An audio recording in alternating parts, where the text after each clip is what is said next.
The basketball playoffs are here on Prize Picks, the best place to cash in on the action. The app is simple. Pick more or less on at least 2 players for a shot to win up to 2,000 times your cash. Download the Prize Picks app today and use code FIELD, that's code FIELD, and get $50 instantly when you play $5. That's code FIELD on Prize Picks to get $50 instantly when you play $5. Win or lose, you'll get $50 for just playing, guaranteed. Prize Picks, run your game.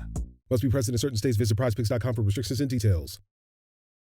This podcast is supported by Progressive, a leader in RV insurance. RVs are for sharing adventures with family, friends, and even your pets. So if you bring your cats and dogs along for the ride, you'll want Progressive RV insurance. They protect your cats and dogs like family by offering up to $1,000 in optional coverage for vet bills in case of an RV accident, making it a great companion for the responsible pet owner who loves to travel. See Progressive's other benefits and more when you quote RV insurance at Progressive.com today. Progressive Casualty Insurance Company and Affiliates. Pet injuries and additional coverage and subject to policy terms. Acura's all-new ADX, a compact SUV that isn't just built for one thing, it's precision-crafted for everything. To escape the grind with available all-wheel drive. To go with your flow with available Google built-in. Hey Google, turn it up. Okay, turning up the volume. And crafted to be heard with an available Bang & Olufsen premium sound system. The all-new Acura ADX, crafted to match your energy. Acura, precision-crafted performance. Take your vibes and go. Google is a trademark of Google LLC. Spot, are we recording? Yeah, I just started rolling. Oh, thank you. A lot has transpired this past week, even today. A lot has changed today, and I was being authentic and revealing. Sometimes my mind, when I get news, it goes to a place that just it's hard to escape from. No, I don't want to say it's hard to escape from. It's just it's not an area that I like to live in, like to even have a moment in, but that's the reality of life.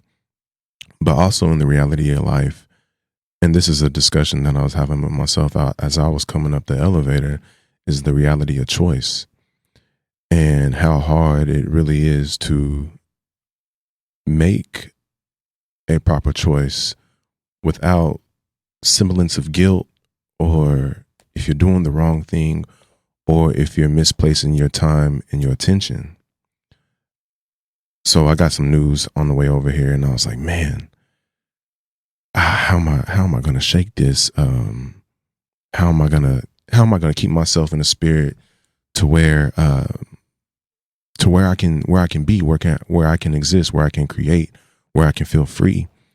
And it came to me it's choice. It's choice.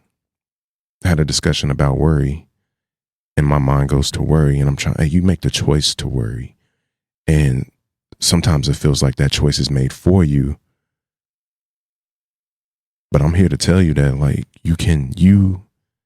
if you catch yourself in that moment, you can make a different choice. So it led me to believe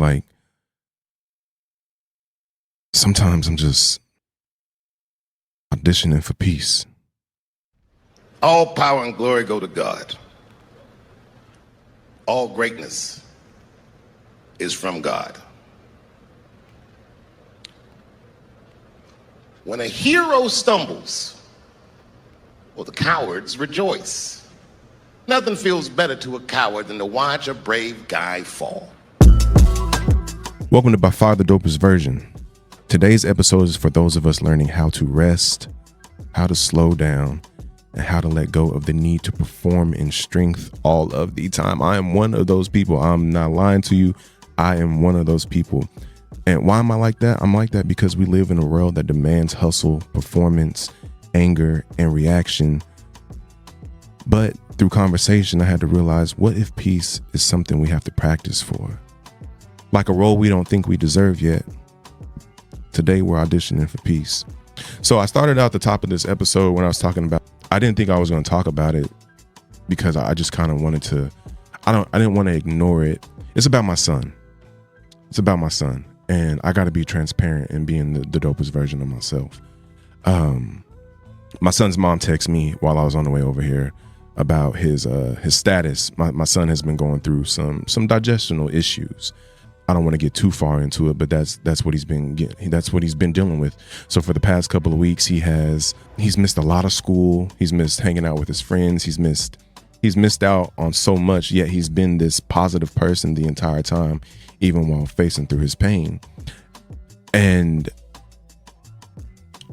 in my worry, of course, as a father, as a parent, it's different.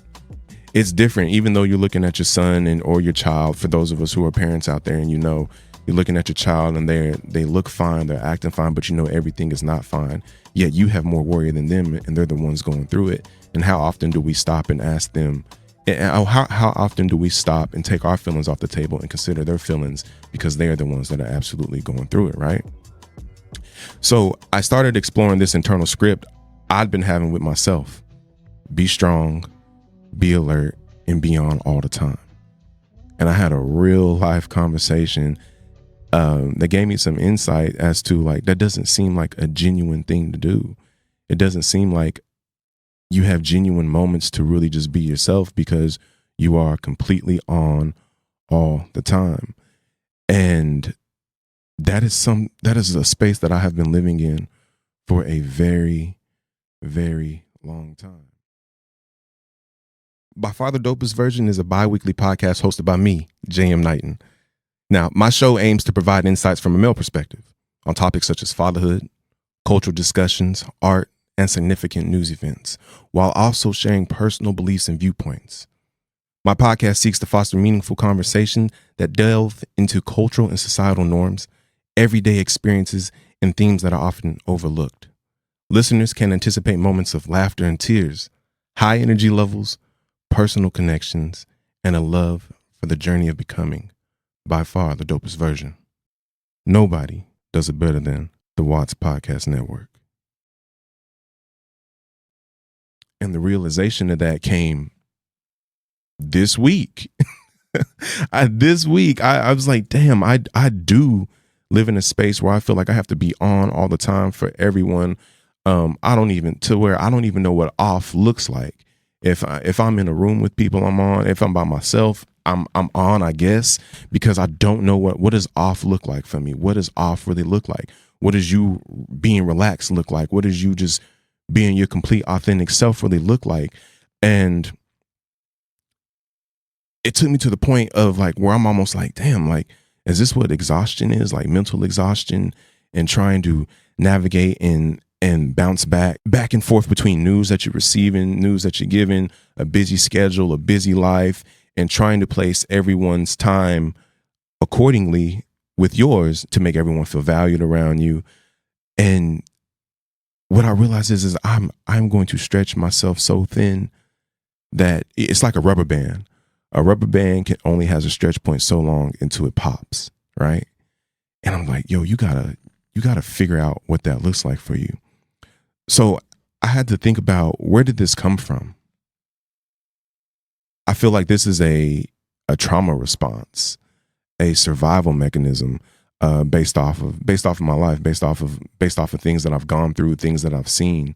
And I'm cycling through, like, okay, what have I gone through, or what happened in a certain point in time that made me feel like that I'm always having to audition for peace? Like, and when I say audition for peace, I mean just trying to keep everything around me smooth and going freely, and to where I don't put anyone at a disadvantage or anyone in an awkward position. So you're kind of like always on the defense, if that makes sense. I pointed it back to a point in my life just based off of, like, my childhood. Now, I'm not going to act like I had a terrible childhood. I did not have a terrible childhood at all, because my mom hears this. She would give me a piece of her mind. I did not have a terrible childhood. I had a lot of laughs. I had a lot of things, but I also had a lot of times where I made myself small in order to allow for things around me to be bigger, for things to shine. So I had to figure out, how do I shift my script towards being a little softer, towards finding stillness, and towards peace? I think that is a profound question that we all should ask ourselves. How do you shift your script towards softness, towards stillness, and towards peace? Because if you do not shift your script, life will continue to write whatever it wants, and it will throw it at you, and you will just be on the reactionary. And reactionary things don't necessarily lead to the best decisions. I want to sidetrack for a second. I read a report. There was a young man at Frisco Memorial High School. He stabbed another young man. He at a track meet, and it was a black male who stabbed a white male. Both of them, I think, 16 and 17 years old. 2 lives gone. And I was like, what led to this? Like, why was there? First of all, my thing is, why was there no one around? Of course, I don't know the situation in its entirety, but it's like, what in life didn't allow for one person to have a moment of softness, a moment of stillness, and a moment of peace to be able to make a decision as a 16-year-old to not commit that action? And I'm just like, wow, I'm just weighing these things in my mind because that space isn't readily available for a lot of us, because you have to create that space, and we don't know how to create that space. So that led me to some questions to explore. Well, Joe, yeah, what does peace look like to you? Not the Rhodes version, but yours. I was like, damn, I don't know. What does peace look like to me? Because I think we attach peace to, oh man, I got enough money to pay my bills. Like, you got to get out of that mode. And that may bring some peace to your mind, of course, but what is true peace to you? For me, I think that's still an answer that I'm searching for. What does it look like to me? I think it looks like having my family in Martha. See, it's attached to, I'm attaching it to things. I'm attaching it to things in real time.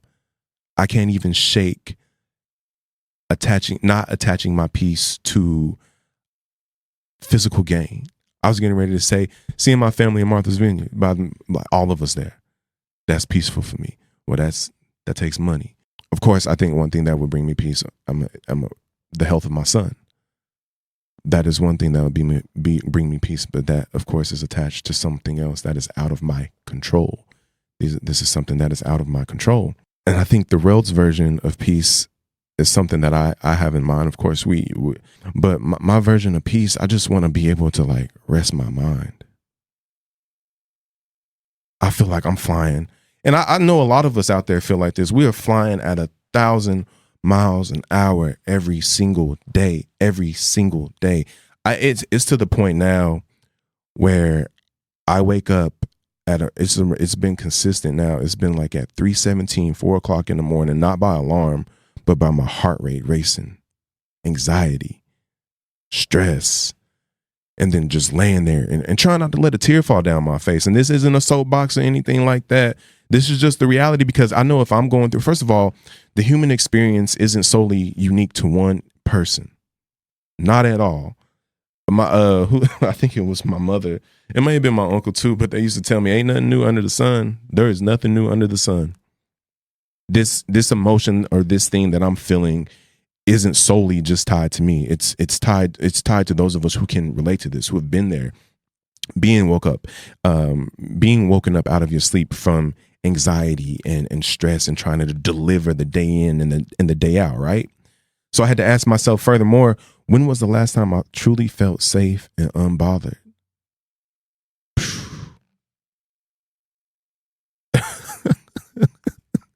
I had to really think, like, when have I felt safe and unbothered?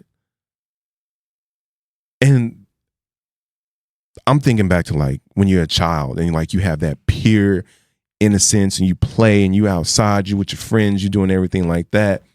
Like, wait, you haven't felt safe and unbothered since you were a child?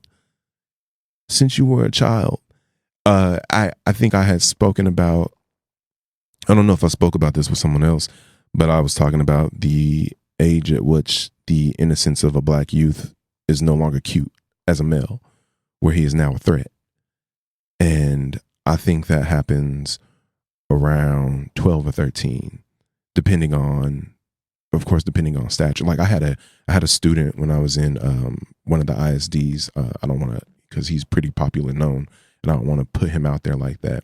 But this gentleman was a very tall gentleman in 7th grade. He's like 6'4", and I had to explain to him, and I hate that I had to do it, but I'm glad that I had to do it. Of course, I'm 5'11", 6 foot. No, each driver's license that I have, each new year goes down by an inch. I just get more real with myself. So I had to have a conversation with him, and I was like, man, I don't. This is not to take anything away from you. You're in 7th grade. You are 12, 13 years old right now, but you're 6'4".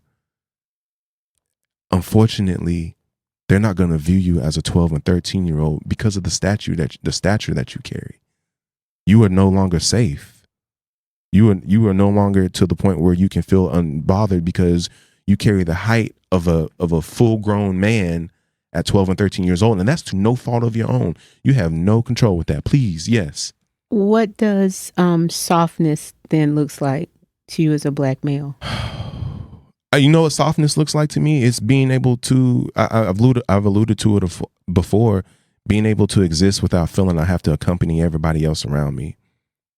I feel like I navigate in such a space, in spaces where not a lot of us are at, to where I do whatever I can to minimize someone's view of me being a threat. And I can't change anyone's mindset.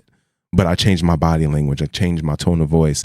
I changed the things that I do to fit into a soft space, to try to make it a soft space. Because I think soft spaces, of course, while we're trying to define it for ourselves, a lot of the times if we are in public, the soft space depends on the mindset of the people around you. It definitely depends on the people around you. And I'm thinking it's been a very long time. It has been a very long time. And I have to allow myself that space. I have to create that space for myself to feel that. And it's a journey. I said it in a couple of episodes back, it is a marathon to get to that place. It's not something that just comes easily. Do you ever isolate? So I do. Now I want to preference this with, I was given some advice to isolate myself and have some thoughts, and I kind of had Last week was our first playoff game, and my plaque psoriasis was so itchy under all my gear.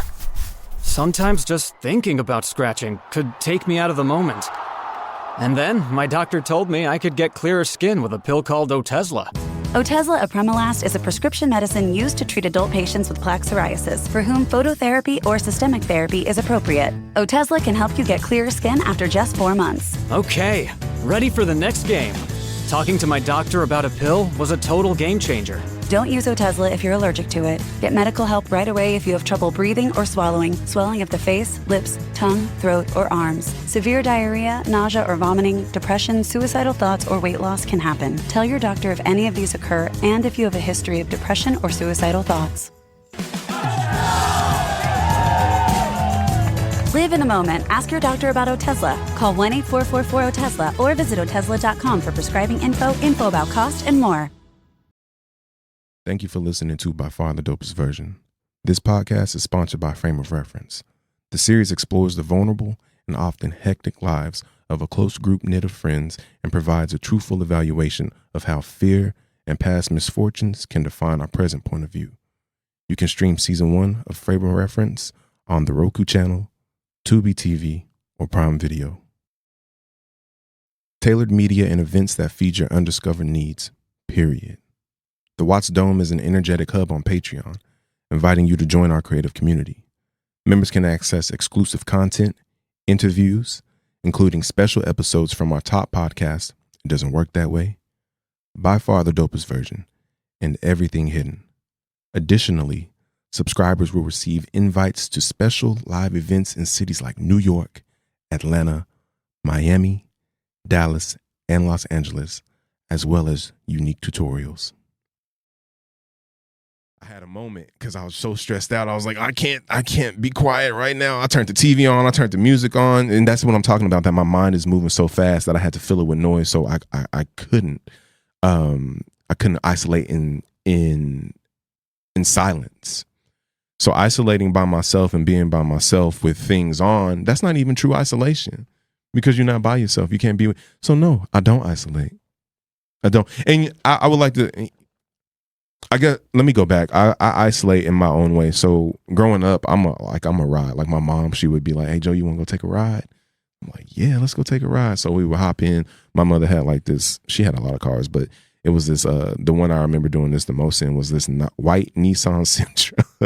And we would take rides through downtown Denver and be on the highway and go look at the lights, and it would just be jazz music playing. And that was kind of like the thing. And I would always fall asleep in the car. They used to call me the car baby because as soon as I got in the car and we started driving, I would fall asleep.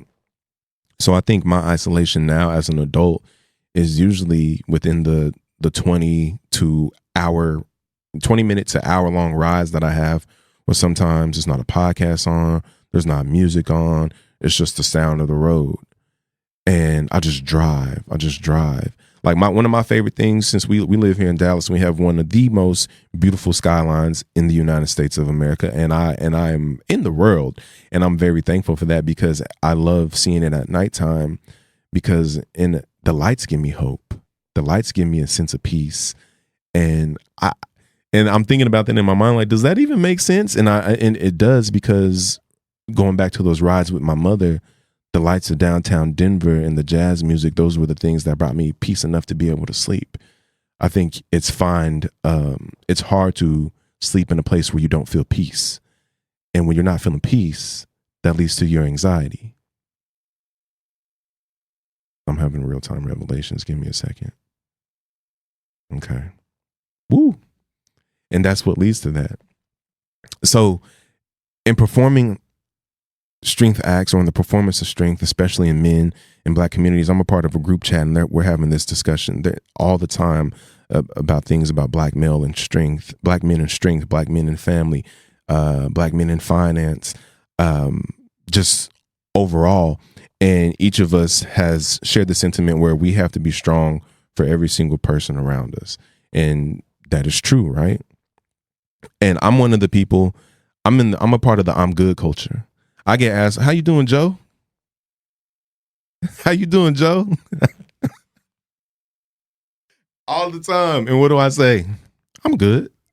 That is my answer to everything. I could be having the worst day and I'll say, I'm good. And then somebody will be like, how are you really doing? And then and then I have this habit of trying to figure out how to say things to where I try not to alarm people around me or make them worry about me, because I have to be strong and be on every single time. I've gotten to a point in my life in my personal life, where I don't feel comfortable sharing personal things going on with them, because I don't want to hear the ridicule that could come with that, because that's not what I need in that moment. I need softness. I need you to listen. I need peace. I need you to not be judgmental. I don't need you to try to solve my problem. I just need you to hear my problem. Just like when people ask me, if they're like, hey, can I talk to you? Can I ask you something? I ask them, okay, well, what do you need from me? I'm like, first, do you need me to listen? Do you need me to respond? Or do you need me to listen and give advice? Which one do you want from me? So I ask that, and then they let me know. Then I let them vent, and I let them tell me what they need. And I supply that for them. But I find that often that doesn't fall back to me in my personal relationships away from work. And I'm like, as a man, I was getting ready to say, you know what? That's okay. That's okay. Look at me. Yo, acting like you're fine, it becomes a full-time role. Like, from the moment you wake up all day long,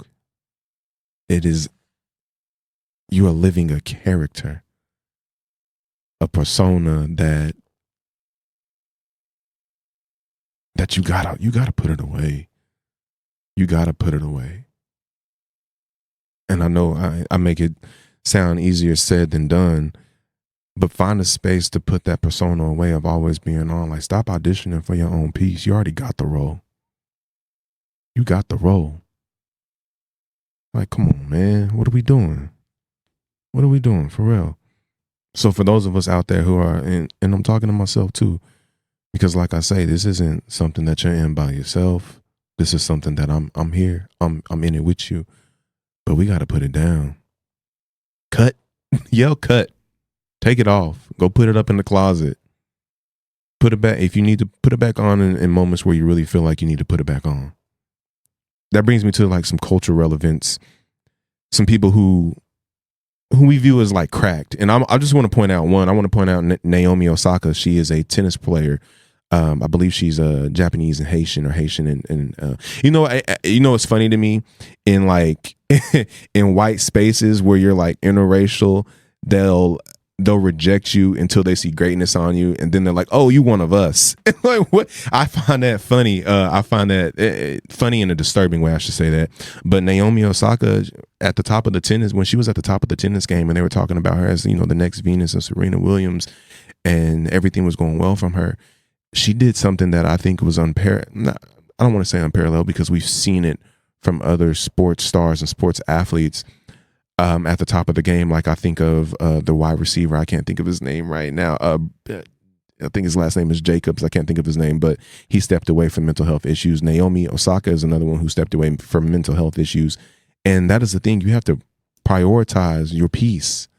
You have to, how can you go out and perform your best if you don't have peace around you in what you're doing?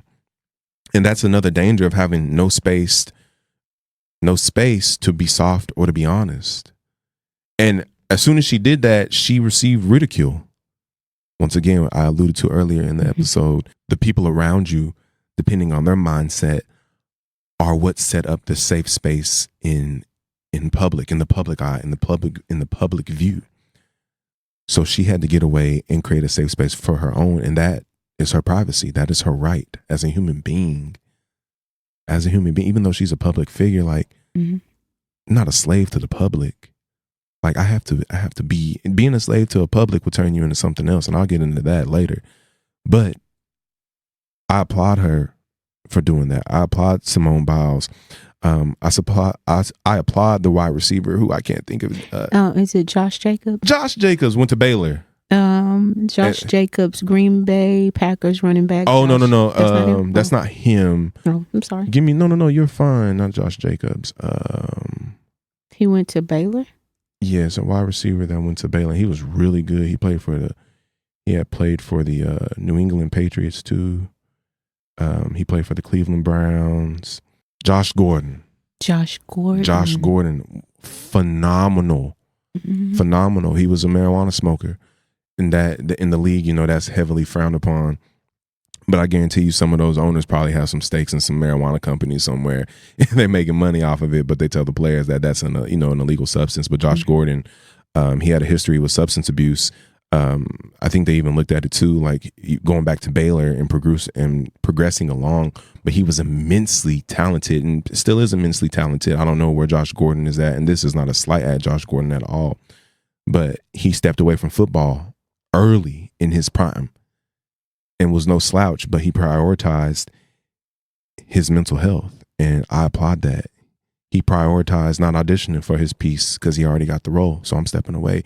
And you know how confident you have to be in yourself to step away early from like the NFL or step away from something that you love, and not just stay in it for the money. That is on another level itself. And I applaud him for that. Shout out Josh Gordon. Shout out Naomi Osaka. So practice some peace like you would rehearse the lines. You know what your daily life looks like. I know for myself, like my daily life, I like for things to feel free in my daily life. Like, I'm not an office worker, that would zap my soul. I think that was one of the things that attracted me to health and fitness early on in my work career, is because no day was like the other day. Every day was different. You were dealing with different people. You were meeting new people. You were having different conversations. Now, some of the daily operations may have went the same, but the results were never the same. And that's what I really appreciated about it. But you got to practice peace. Whether if peace to you is going to a concert and taking some time out to yourself, if peace to you is taking yourself out to eat, if peace to you is going to a movie by yourself, you have to actively practice it. And I think sometimes we feel like, and I feel like too, sometimes we're not worthy of the things that we feel like we need to have peace, because we feel like we still have to work and we still have to provide and we still have to be this for somebody else and not be that for ourselves. So until I can be that for them, then I don't deserve any peace. Wow. And I felt like that. Hey, go to therapy. Go talk to a therapist. That was one of the best things that I had ever done after my divorce. And he told me that pain is inevitable, misery is a choice. That stuck with me. I was like, and I felt really good for like 18 minutes. And I was riding back in my truck after my session with my therapist. But then the reality of divorce is, like, you're sad, your heart's broken, so it's set back in. But that pain is inevitable, misery is a choice. So go to therapy. Hey, set boundaries. Go ahead. That's where real peace lives at. Boundaries. If I can share, please. Share. Yes. Life has taught me that it's natural for us to cross boundaries because people don't wear a sign saying, hey, you can only go so far here and you can only do this much here. So they have to learn you. And I was taught at a young age, you have to teach people how to treat you, because we don't all come into situations where we prioritize, like, how does this person, we've been told treat people like you want to be treated, but I don't go by that philosophy, because I just don't believe everybody handles themselves the same way. So if I see you treating yourself like shit, I don't want you bringing that my way. You know what I'm saying? So I can't always adopt that philosophy, but I do adopt the ideology that, oh no, I'm gonna show you how I want to be treated, and there's not gonna be any guessing, and you have to set clear boundaries. And when you set boundaries, it does bring like enormous peace. When you be like, no, you don't get to go that, no, stop right there. That's as far as you get to go. Right. And you set that, and then you let them know why. I think that even enhances the relationship. Like, hey, I can't let you go past this. You can't go past here, because I've noticed that in the past, when I let people go past here, it causes me the most discomfort. And so I have to make sure that I prioritize my comfort so that you're comfortable, and then we can be comfortable together. But if we don't set boundaries, it's chaos. If anybody break the gate and just come in however they want to come in, that would cause chaos. Like, absolutely. Hey. So I think if you can, work on this learned behavior, but if you start to learn how to set boundaries, and I'm talking healthy ones. So let me say it again, healthy boundaries, because I've seen people manipulate and weaponize boundaries. So you don't want to do that to necessarily get what you want. Like, if I say don't go this far, then you being petty, you immature. But like, if it's a sincere, healthy boundary, like, hey, seriously, this is as far as I can go. I don't have a tolerance to argue. I've seen too much of it growing up. I'm just giving an example. Right. Like, some people, it's like, no. And then I've been in situations where people set really clear boundaries. Hey, we're about to enter into this relationship with each other. No name calling. If that's, that's the boundary. If you get mad at me, just don't call me no name. So when you can set healthy boundaries like that, I think it brings a lot of peace. But that's not something that is very advocated, or even talked about. So amazing topic. No, you're right about that. And I feel like a lot of us, like you just said, we don't know how to set boundaries, because we don't even know where the boundaries are for ourselves, that we've let people walk over us so much that you've become accustomed to being a doormat, because it is something that has been deemed as being like you're easy to work with, or you're easy to get along with, or it's because, well, most of the time, hey, you ain't got no boundaries, or boundaries set in the right way. And like you said, you alluded to healthy ones.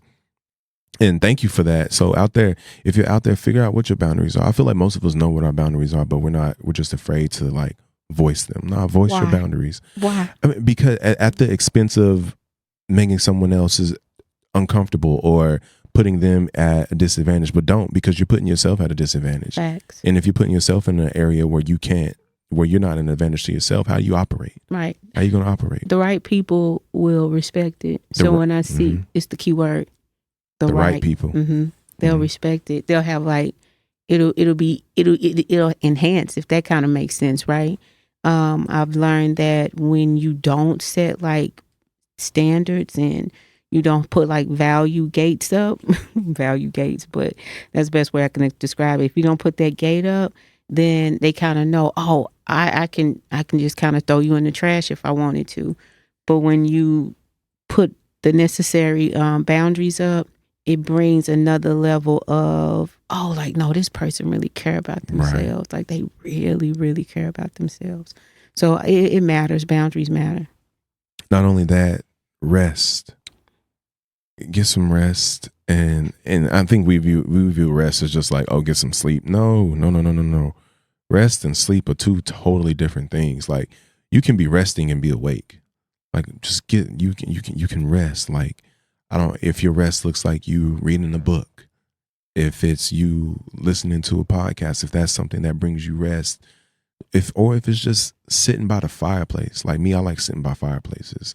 Like, just like, I got this whole vision in my head of like, I think it's tough leather chairs, like the real like refined leather chairs, and with like this like burgundy and reddish rug, little paisley shapes on it and things like that, little whiskey. So I'm not even like a big time whiskey dude, but just having to sit over there and sitting in front of the fireplace with like a robe and just chilling, that's resting to me. So you got to figure out what rest looks like to you. And I think creativity, if a lot of us, even if you're not, I feel like everyone is a creative, even if you work in a space that necessarily isn't deemed a creative space. I think that creativity is something that is naturally inherent to everyone. Whether you were more of a logical thinker or someone that was more tactile and you worked with your hands, fixing things, machines, that involves creativity. The wrench wasn't just is designed. Someone had to be creative and draw the blueprint. So I think creativity in figuring out what that looks like for you. And that doesn't always, like I said, it doesn't always just lend itself to art or poetry or things like that. Creativity is a generalization it encompasses a lot of things. And like I just said, it's not just tools that aren't glamorous, but it's necessary. These are not just tools that are glamorous. These are necessary. Also, choosing not to react and not to fight every battle. Sometimes you got to pick them wisely. You got to pick them wisely. And that goes back to boundaries. You got to know, like, okay, nah. Hey, love you from a distance. Cool. I'm going to keep it moving, keep it pushing, because I can't go there with you. One reaction can mess up everything. Right? Who teaches me peace in my life and who sets the example? I'm very fortunate to be around two true creatives who collaborate very well together, who have set their boundaries 100, like, you know who they are. They lead with their values every single time, and they don't let things just fly around them all willy-nilly. Things don't just happen all willy-nilly. So you see real life examples. And I think even as a man at the age of 34, like, I'm always looking to learn. Like, I know I don't know everything. And I feel like I'm just giving some little tidbits and secrets. Like, I'm a quiet observer, and I really listen to what people say, because then I'll recall it in the conversation and be like, yeah, you said this one time. And then how I took it and applied it here. But you have to be a quiet observer at times and see how other people operate within the space, how people create their boundaries, because then you can learn something from them and learn how to create your boundary, learn how to create your peace, learn how to create everything that you need. So those are the two who set the example for me over here at Watts Productions. All right. Like they say, nobody does it better. You already know that. From right there, stepping into peace is not a temporary break. All right. But a full role for you to play forever. All right. A full role for you to play forever. And what happens when you actually get the part? We already got the part. Someone else tried to give you another role. We've taken on these other roles from other people and allowed them to take us away from our part. Your part is yours and yours only. All right. Peace is an identity. It's not an escape. So when I allude back to peace is an identity and not an escape, I think a lot of us look for the escape in like travel and getting away and like, oh, I got to go here and do this, this, and this. But Anthony Bourdain said, travel is not a reward for working. It's an education for the living. So, and shouts out Anthony Bourdain, of course. I really enjoy what he says, but it's not an escape. Travel's not an escape. That doesn't, you leave a place, but then you're coming right back to where you were. So what you left for 3 days, the idea and thoughts probably never really left your mind, and then you came right back to it. So make it your identity, not an escape. You need a reflection on grace, maturity, and choosing. Like I said, it's a choice earlier. Ooh, everything's falling back to itself. Choose joy. All right. Choose joy. So I want to lead us to the final exhibit. Peace is a practice, not a place. All right. You don't just arrive. You train for it. Once again, peace is a practice, not a place. Stillness, and this is something that I still wrestle with. Stillness is strength. I'm reminded in my art that like sometimes the most powerful person you just sit back, regather yourself. And that's stillness. That's the strength. It's not being reactionary, and that's something. Okay, it's been a rough lesson. It's been a rough lesson. As not all lessons are easily learned or easily taught.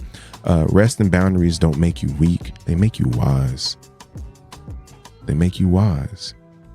And then lastly, number 3, you don't have to audition for your own joy. You deserve softness and safety. That is for everyone out here. Man, woman, child, those that identify otherly, because I'm not going to leave anyone out. I'm a whole human. You are a whole human. Once again, you don't have to audition for your own joy. It's yours. It's yours. Just claim it. Just claim it. All right. So I want to thank you for rocking with me on this episode of By Far the Dopest Version. Stop auditioning for your peace. I need a few things from you. First and foremost, I need you to like, comment, share, and subscribe. Leave me a review on Apple Podcasts. All right. 5 stars, please. 5 stars. If you feel otherwise, leave a comment why you feel otherwise. I need you to go to watchproductions.com/podcast. Drop me a line. I want you to go click that email link. We had someone click an email link and hopefully we can further discuss. I'll discuss that later. We had someone click an email link and it brought much joy to my heart. Like if you are getting something out of this, go to that email link, drop me a line, drop me episode questions, drop me episode topics, talk to me, let me know how these things are sitting with your soul. All right. Other than that, this has been By Far the Dopest Version. I am your host, J.M. Knighton. Peace.